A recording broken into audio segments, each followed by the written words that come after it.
मेरी जेठानी रोज रात को ससुर जी की मसाज करने चली जाती और मैं बाहर से सुनती तो जेठानी की सिसकियों की आवाज़ आती थी। मैंने एक दिन जेठानी से पूछा तो उसका रंग फीका पड़ गया। कहने लगी, तुम यह बात किसी को मत बताना और आज रात मेरी जगह तुम मसाज करने जाना। जब मैं ससुर जी के कमरे में गई तो ससुर जी ने दरवाज़ा बंद किया और जैसे ही लाइट ऑफ की मेरे जिस्म से जान निकल गई, क्योंकि वहाँ तो मेरा नाम पंखुड़ी है। जिस घर में मेरी शादी हुई है वह बहुत ही अजीब परिवार था। इस घर में ऐसे ऐसे काम होते थे कि समझ से बाहर थे। मेरे ससुराल में मेरे पति, एक जेठानी और मेरे ससुर थे जिसमें जॉब करते थे। वो मेरी शादी में भी नहीं आए थे। मेरे पति का नाम पंकज था। दरअसल हमारी लव मैरिज थी और मेरे घर वाले इस शादी के लिए राजी नहीं थे, लेकिन मैं पंकज से बहुत प्यार करती थी और ऐसे भी उनमें कोई कमी नहीं थी। वो दिखने में बहुत हैंडसम थे और एक अच्छी जॉब भी करते थे।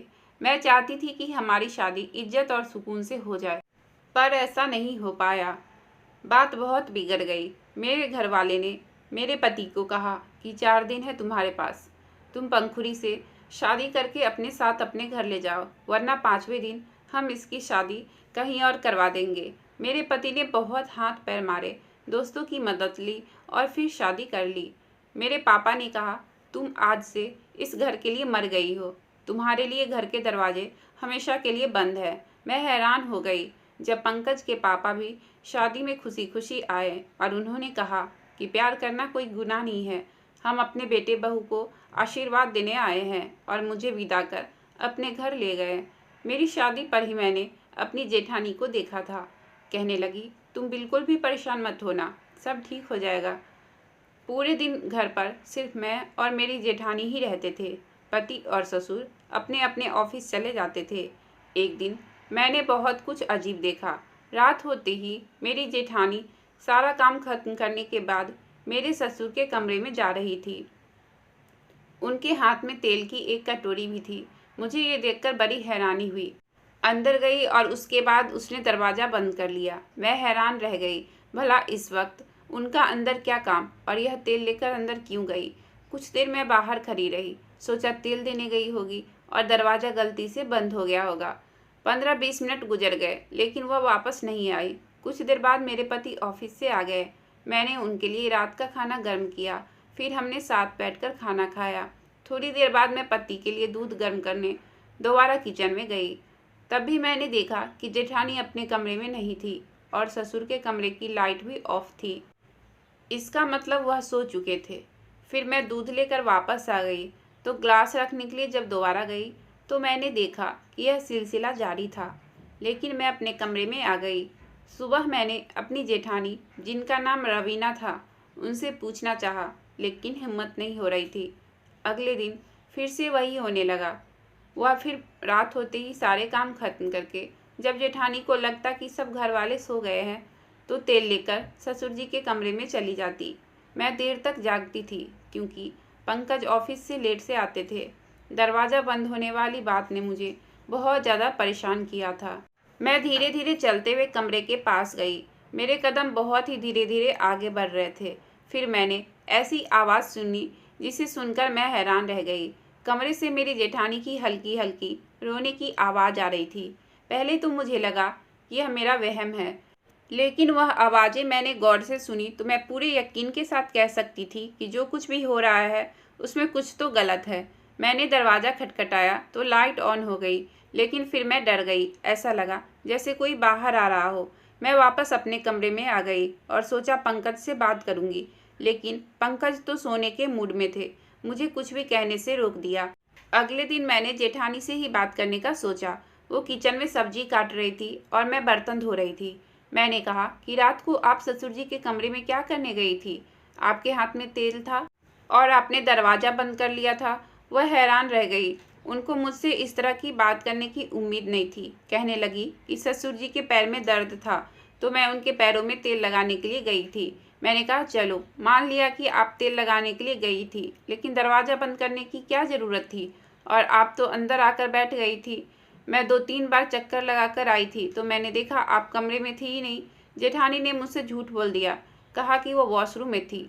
इसलिए मुझे दिखाई नहीं दी होगी। वह मुझसे नज़रें नहीं मिला रही थी। कहने लगी, मेरी तबीयत ठीक नहीं थी। फिर वह अपने काम में फिर से बिजी हो गई। मैंने कहा, क्या हुआ था आपकी तबीयत को? तो झुंझलाते हुए बोली, क्यों तुम इतनी सी बात को तूल दे रही हो? छोड़ो यह सब बातें, आज बहुत ज़्यादा गर्मी है। उन्होंने बात का रुख दूसरी तरफ कर दिया था, लेकिन मुझे तो अंदाज़ा लगाना था तो मैंने लगा लिया था। मेरी एक बहुत ही करीबी दोस्त थी। जब मैंने उसको यह बात बताया तो उसने इस बात को सुनकर उसे और भी ज़्यादा हवा दी। वह अपने कानों को हाथ लगाकर बोली कि पागल तो नहीं हो गई हो तुम? जरूर दाल में कुछ काला है, तुम्हें पता लगाना चाहिए। मेरी जेठानी भी बड़ी अजीब तरह की औरत थी। चुप चुप रहती थी और बहुत ही ढीले ढाले कपड़े पहनती थी। कोई गड़बड़ जरूर थी। एक दिन हमारे घर एक पड़ोसी आई हुई थी। उनसे बातों ही बातों में मैंने बात की। वह कहने लगी कि तुम्हारा पति भी शादी से पहले विदेश जाना चाहता था, लेकिन उसके पापा ने उसे जाने नहीं दिया। मैंने कहा कि मेरा पति बाहर ना जाए वही अच्छा है, मैं उनसे बहुत प्यार करती हूँ। उन्होंने कहा कि हाँ, रवीना का पति बाहर रहता है, बेचारी कितनी उदास रहती होगी। मैंने कहा कि नहीं, वह उदास तो नहीं रहती है, बिल्कुल नॉर्मल सी रहती है। तैयार भी होती है, हाथों में चूड़ियाँ, पैरों में पायल, माथे पर बिंदी और 16 श्रृंगार करती है। तो वो कहने लगी, हमने तो उसे बड़ा ही उदास देखा है, वैसे है बहुत खूबसूरत। मैंने कहा, हाँ खूबसूरत तो बहुत है, ऐसे में पति पास ना हो तो इंसान तैयार होकर किसको दिखाता है, लेकिन उनका दिल करता हो कि वह भी तैयार होना चाहे तो ये अच्छी बात है। इंसान को अपने लिए भी तैयार होना चाहिए। सिर्फ पति के लिए ही औरत क्यों तैयार हो, वह अपने लिए भी तो तैयार हो सकती है, ताकि अपने आप को खूबसूरत देखकर उसको खुशी मिल सके। लेकिन मेरे समझ में ये बात नहीं आती थी कि जेठ अगर बाहर है तो इस घर में मेरे जेठ की कोई बात क्यों नहीं होती थी। ना ही उनका कोई नाम लेता था। मैंने उनकी कोई तस्वीर भी नहीं देखी थी।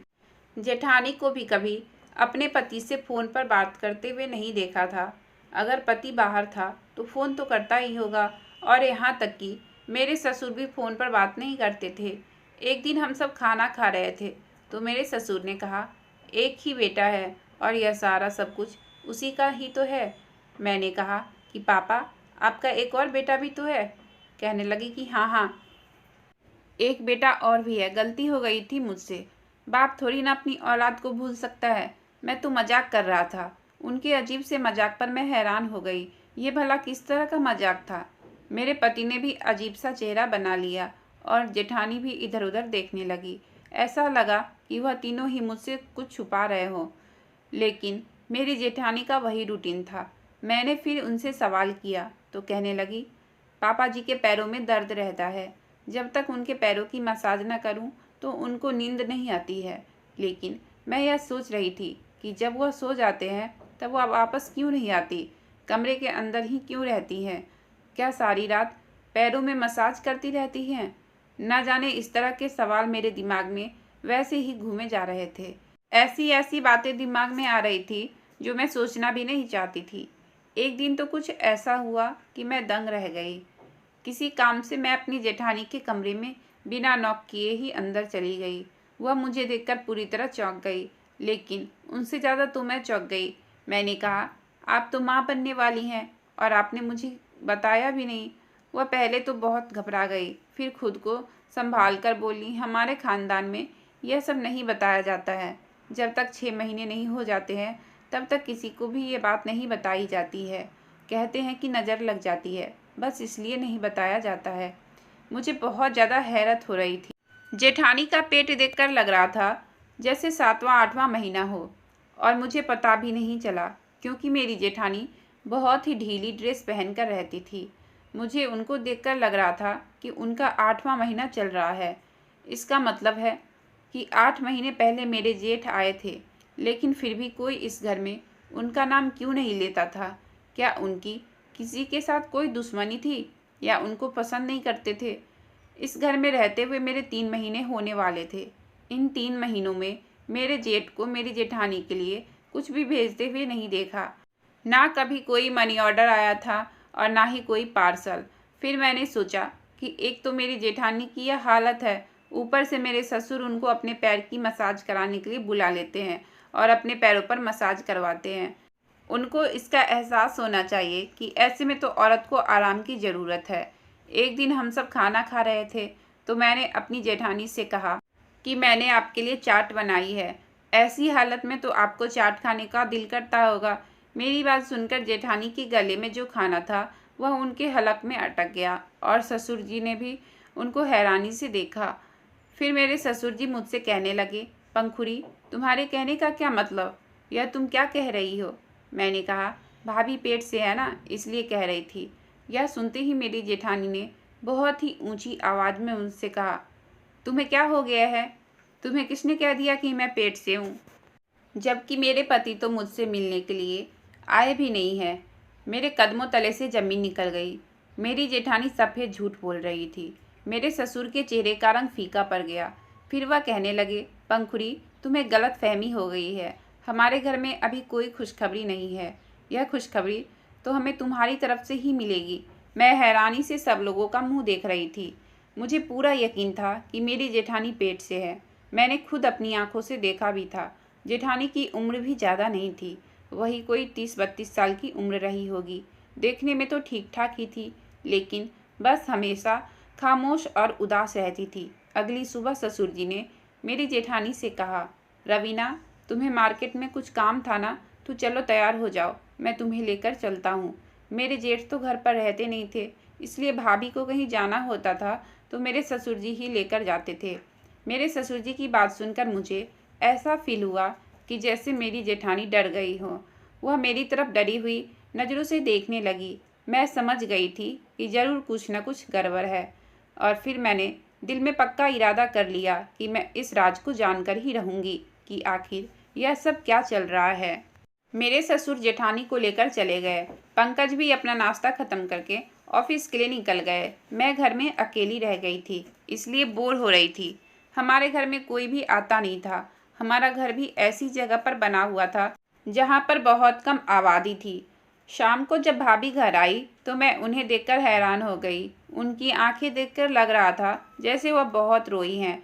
उनके गाल पर एक चोट का निशान भी था। मैंने पूछा तो कहने लगी कि मैं ऑटो से गिर गई थी, इसलिए चोट आई है। लेकिन उनके चेहरे के हाव भाव से ही पता चल रहा था कि वह झूठ बोल रही हैं। वो मुझसे नज़रें चुरा रही थी। मैंने भी ज़्यादा सवाल नहीं किए। मैंने कहा, आप कमरे में जाकर आराम करो, बाकी सारा काम मैं देख लूँगी। मैंने जेठानी को दूध देकर उनके कमरे में भेज दिया। आज मैंने पक्का इरादा कर लिया था कि सच्चाई जानकर ही रहूँगी। जेठानी जब अपने कमरे में चली गई और थोड़ी देर के बाद जब मुझे यकीन हो गया कि वो सो चुकी हैं, तो मैंने बाहर से दरवाज़ा बंद कर दिया। आज जेठानी की जगह पर मैं तेल की कटोरी लेकर अपने ससुर के कमरे में जाने वाली थी। इसके अलावा मेरे पास कोई और चारा नहीं था कि मैं सच जान पाती। डर भी लग रहा था कि कहीं कुछ गलत ना हो जाए, लेकिन अब जब मैंने सोच लिया था तो पीछे हटने वाली मैं नहीं थी। मैंने अपनी जेठानी के कपड़े पहने, हाथ में तेल की कटोरी ली और अपने ससुर के कमरे की तरफ चल दी। धड़कते दिल के साथ मैंने दरवाज़ा खोला। कमरे में हल्की रोशनी थी, नाइट बल्ब जल रही थी। कमरे में जाने के बाद मैंने दरवाज़ा बंद करने का नाटक किया था, क्योंकि जेठानी भी अंदर जाने के बाद दरवाज़ा बंद कर लेती थी, लेकिन मैंने दरवाज़ा थोड़ा सा खुला रखा हुआ था। मैं धीरे धीरे चलते हुए अपने ससुर के बेड के पास आ गई। मैं अभी बेड के पास आई ही थी कि मेरे ससुर ने मेरा हाथ पकड़ लिया। इतना कस के मेरा हाथ पकड़ा कि मेरी सिसकारी निकल गई, लेकिन मैंने खुद को रोक कर रखा। अगर अभी सब कुछ सामने आ जाता तो मैं सच्चाई नहीं जान पाती। मेरे ससुर मेरा हाथ मरोड़कर बोले, रवीना, खबरदार, जो तुमने अपने मुंह से कुछ भी निकाला तो अगर इस घर में रहना चाहती हो तो अपना मुंह बंद करके रखो। किसी को भी नहीं पता चलना चाहिए कि तुम मेरी बीवी हो। अगर किसी को भी पता चला कि तुम मेरी बीवी हो और तुम्हारे पेट में पलने वाला बच्चा मेरा है, तो दोपहर को जो तुम्हारा हाल किया उससे भी बुरा हाल करूँगा। यह कहकर मेरे ससुर ने मुझे जोर से पकड़कर बेड पर पटक दिया। मुझे तो कुछ भी समझ में नहीं आ रहा था। मैं गुस्से से कांपने लगी। मेरे ससुर बहुत ही सुकून से पानी का ग्लास मुंह में लगा चुके थे और मेरे पास यही एक मौका था यहाँ से भाग जाने का। मैं बिजली की तेज़ी से उस कमरे से निकल गई थी। पीछे से मेरे ससुर रवीना रवीना चिल्लाते रह गए थे। मैं सीधे भागते हुए अपने कमरे में आई। पंकज सो रहे थे। मैं पंकज के सोने के बाद ही अपने ससुर के कमरे में गई थी। अपने ससुर का यह रूप देखकर कांप गई थी। ऊपर से शरीफ दिखने वाला इंसान अंदर से कितना गिरा हुआ था। घर में जो कुछ भी हो रहा था वह बहुत गलत हो रहा था। मतलब जिसे मैं अपनी जेठानी समझ रही थी वह तो मेरी सास थी। दोनों की उम्र में बहुत अंतर था, लेकिन जो कुछ भी हो, रवीना थी तो मेरी सास ही, और उन पर जो अत्याचार हो रहा था मैं अपनी आंखों से नहीं देख सकती थी। इसलिए आज दूध का दूध और पानी का पानी हो जाना चाहिए, मैंने अपने मन में सोचा और पंकज को झिंझुरते हुए उठा डाला। पंकज उठकर बैठ गए। वह हैरत से मेरी तरफ देखने लगे। क्या हुआ पंखुड़ी? मैं कुछ नहीं बोली, बस मैंने पंकज का हाथ पकड़ा और अपनी सास के कमरे में लेकर आ गई। मेरी सास अभी भी सो रही थी। शायद दोपहर के अत्याचार का असर था जो उनकी आंख नहीं खुली थी। मैंने अपनी सास को उठाया, उनका हाथ पकड़कर अपने ससुर के कमरे में ले आई। पंकज और मेरी सास मुझे हैरानी से देख रहे थे। दोनों को कुछ भी समझ में नहीं आ रहा था कि मैं यह सब क्यों कर रही हूँ। ससुर के कमरे में पहुंचकर मैंने लाइट ऑन कर दी। हम तीनों को कमरे में देखकर मेरे ससुर हक्का बक्का रह गए। फिर खुद को संभालते हुए बोले, क्या बात है, तुम तीनों मेरे कमरे में अचानक कैसे? पंकज और मेरी सास मेरा मुंह देखने लगे, क्योंकि उन्हें तो कुछ पता ही नहीं था। फिर मैंने गुस्से से कहा, पापा जी, आप अपना ड्रामा बंद कर दीजिए। आपकी हकीकत मुझे पता चल चुकी है। मैं तो आपको बहुत ही अच्छा इंसान समझती थी, लेकिन आप इतने गिरे हुए इंसान निकलेंगे मैं नहीं जानती थी। मेरी बात सुनकर मेरे ससुर हड़बड़ा गए। कहने लगे, बेटा, यह कैसी बातें कर रही हो? आखिर तुम्हें क्या हो गया है? मैंने अपनी सास को आगे कर दिया। मैंने कहा, बताइए, क्या रिश्ता है आपका इनसे? मेरे ससुर कहने लगे, तुम्हारी। मैं अपने ससुर की बात को बीच में काटते हुए बोली, यह मेरी सास है। मेरी बात सुनकर पंकज, मेरी सास और ससुर के चेहरे पर हवाइयाँ उड़ने लगी। सबसे ज़्यादा तो मेरी सास डर गई थी। वह एकदम से मेरे ससुर के पैरों में बैठ गई और रोते हुए बोली, मुझसे कुछ मत कहना। मैंने तो पंखुड़ी को कुछ नहीं बताया। पता नहीं इसे कैसे पता चल गया। मैंने अपनी सास को कंधों से पकड़कर उठाया और बोली, मुझे इन्होंने कुछ नहीं बताया। आज शाम को इनकी जगह मैं ही आपके कमरे में तेल की कटोरी लेकर आई थी। आप अपनी पत्नी पर इतना अत्याचार कैसे कर सकते हैं? एक तो पेट से हैं, ऊपर से आप इन पर हाथ उठाते हैं। देर रात तक इनसे अपने पैरों की मालिश भी करवाते हैं, बल्कि इन्हें तो ऐसे टाइम पर आराम की और आपकी सेवा की ज़रूरत है। और आप सबने मुझे धोखे में रखा है। मुझे सच सच बताओ, आप सबने मुझसे सच्चाई क्यों छुपाई? पंकज ने मुझसे कहा, पंखुड़ी, आराम से बैठो, पानी पियो, मैं तुम्हें सब कुछ बताता हूँ। अब तुम्हें तो सब कुछ पता चल ही गया है। रवीना हमारे घर में काम करती थी। उस समय मेरी माँ जिंदा थी। वह रवीना से बिल्कुल अपनी छोटी बहन की तरह प्यार करती थी। रवीना भी मेरी माँ की बहुत इज्जत करती थी। मेरी माँ बीमार रहने लगी थी। डॉक्टर को दिखाने पर पता चला कि मेरी माँ को कैंसर है और आखिरी स्टेज में है। रवीना मेरी माँ की बहुत सेवा करती थी। एक दिन माँ ने देखा रवीना की आंखें सूजी हुई थी। माँ ने जब रवीना से पूछा तो इसने कुछ नहीं बताया, लेकिन बहुत जोर देने पर रवीना रोने लगी और बताया कि मालिक ने मेरे साथ। रवीना की बात सुनकर मेरी माँ को सदमा लग गया। जिंदगी तो वैसे भी बहुत कम रह गई थी, लेकिन यह सदमा उसी समय उनकी जान ले गया। लेकिन मरने से पहले मेरी माँ ने पापा को बुलाया था और कहा था कि मरने के बाद भी मैं तुम्हें माफ़ नहीं करूँगी। पापा बहुत रोए और गिड़गिड़ाए थे और अपनी गलती की माफ़ी भी मांगे थे, लेकिन माँ पापा को माफ़ नहीं कर रही थी। लास्ट में माँ ने इस शर्त पर माफ़ किया कि मेरे मरने के बाद आप रवीना से शादी कर लेना। पापा ने मेरी माँ से वादा किया था कि वह रवीना से शादी कर लेंगे, बस तुम मुझे माफ़ कर दो। और फिर माँ इस दुनिया से चली गई। माँ के मरने के कुछ समय बाद पापा ने रवीना से शादी कर ली, लेकिन पापा रवीना को मान सम्मान और प्यार नहीं दे पाए, जो एक पत्नी का हक होता है। पापा ने छुपकर रवीना से शादी की थी। किसी को नहीं पता था कि रवीना मेरी माँ है। पापा ने किसी को बताया भी नहीं था कि रवीना मेरी माँ है। पापा बहुत ही इज्जत वाले आदमी थे। सबकी नज़रों में पापा की बहुत इज्जत थी और वह नहीं चाहते थे कि लोगों को पता चले कि उन्होंने माँ के मरने के बाद एक नौकरानी से शादी की है। हमारे घर में कोई नहीं आता है। उस दिन जो एक औरत आई थी वह पापा की भेजी हुई औरत थी और उसने तुमसे कुछ इस तरह से बातें की थी कि तुम्हें पक्का यकीन हो जाए कि यह तुम्हारी जेठानी है। सब कुछ सुनने के बाद मैं पापा की तरफ बढ़ी थी। वह सर झुकाए बैठे थे, आंखों में आंसू भी थे। मैं पापा के पैरों में बैठ गई और बोली, पापा, एक बार आपने जो गलती की थी, हो सकता है अनजाने में की हो, लेकिन आप बार बार गलती कर रहे हैं और जानबूझकर कर रहे हैं। आपको पता है, आपको ऐसा करने से मम्मी की आत्मा को कितना दुख होगा। उन्होंने रवीना को अपनी बहन समझा था और आप उसे इतना दुख देते हैं तो फिर मम्मी जी की आत्मा कैसे खुश रह सकती है। जो रिश्ता मम्मी जी ने मरने से पहले जोड़ा था उसे पूरे सच्चे दिल से निभाइए। इसी में आपकी खुशी है और मम्मी जी की भी खुशी है और रवीना की भी खुशी है। और आपके घर एक नया मेहमान भी आने वाला है। कल वह जब इस दुनिया में आएगा तो किसे अपना बाप कहेगा। कम से कम नए मेहमान की खातिर तो रवीना को सच्चे दिल से अपना लीजिए। दुनिया की परवाह करना छोड़ दीजिए कि दुनिया क्या कहेगी।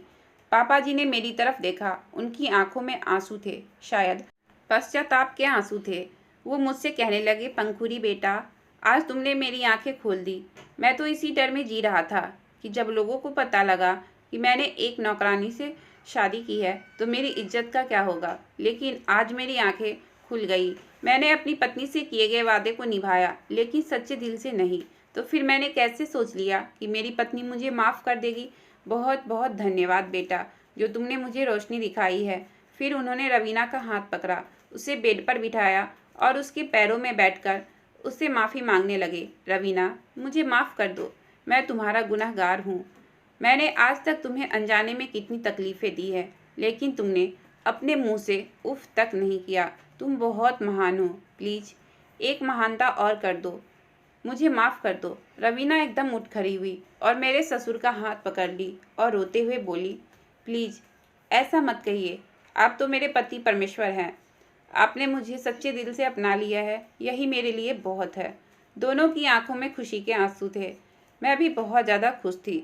अब इस घर में कोई भी परेशानी और तकलीफ़ नहीं थी। हम पति पत्नी और सास ससुर खुशी खुशी घर में रहने लगे। अगर आपको कहानी अच्छी लगी हो तो प्लीज़ वीडियो को लाइक और चैनल को सब्सक्राइब करें। आपका बहुत बहुत धन्यवाद।